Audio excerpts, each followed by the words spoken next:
దేవుడు లేడని బుద్ధిహీనులు తమ హృదయములో అనుకొందురు. వారు చెడిపోయిన వారు. అసహ్య కార్యములు చేయుదురు. మేలు చేయువాడొకడు లేడు. కీర్తనల గ్రంథము 53వ అధ్యాయం 1వ వచనం. మన ప్రభువైన యేసుక్రీస్తు కృప మీకు తోడై ఉండునుగాక. ఆమేన్.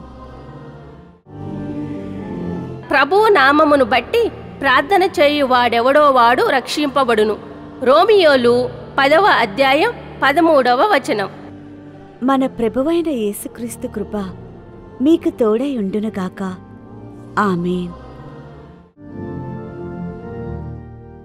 నీవు ఆలకించి నా మాటలను అంగీకరించిన ఎడల నీవు దీర్ఘాయుష్మంతుడు వగుదువు.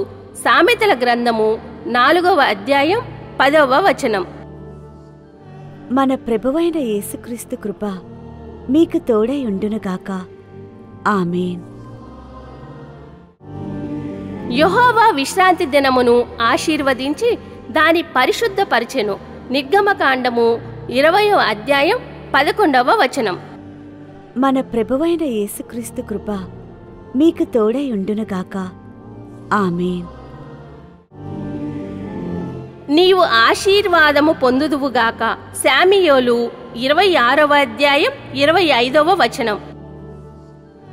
మన ప్రభువైన యేసుక్రీస్తు కృప మీకు తోడై ఉండునుగాక.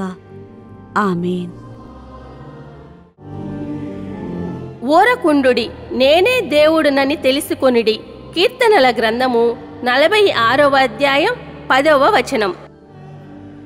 మన ప్రభువైన యేసుక్రీస్తు కృప మీకు తోడై ఉండునుగాక. ఆమేన్. నిశ్చయముగా నీకు మేలు చేయవలెనని నేను నిన్ను బలపరచుచున్నాను. ఇర్మియా 15వ అధ్యాయం 11వ వచనం. మన ప్రభువైన యేసుక్రీస్తు కృప మీకు తోడై ఉండునుగాక. ఆమేన్. యెహోవా పడిపోవు వారినందరినీ ఉద్ధరించువాడు. కృంగిపోయిన వారినందరినీ లేవనెత్తువాడు. కీర్తనల గ్రంథము 145వ అధ్యాయం 14వ వచనం. మన ప్రభువైన యేసుక్రీస్తు కృప మీకు తోడై ఉండునుగాక. ఆమేన్. బాధించువారు నీకు దూరముగా నుందురు. భీతి నీకు దూరముగా ఉండును. యెషయా 54వ అధ్యాయం 14వ వచనం.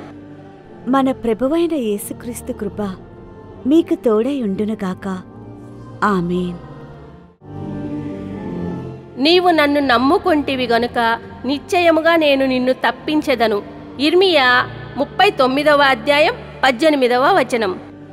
మన ప్రభువైన యేసుక్రీస్తు కృప మీకు తోడై ఉండునుగాక. ఆమేన్. Please like, share, subscribe to యేసు ఆగమనం ఛానల్.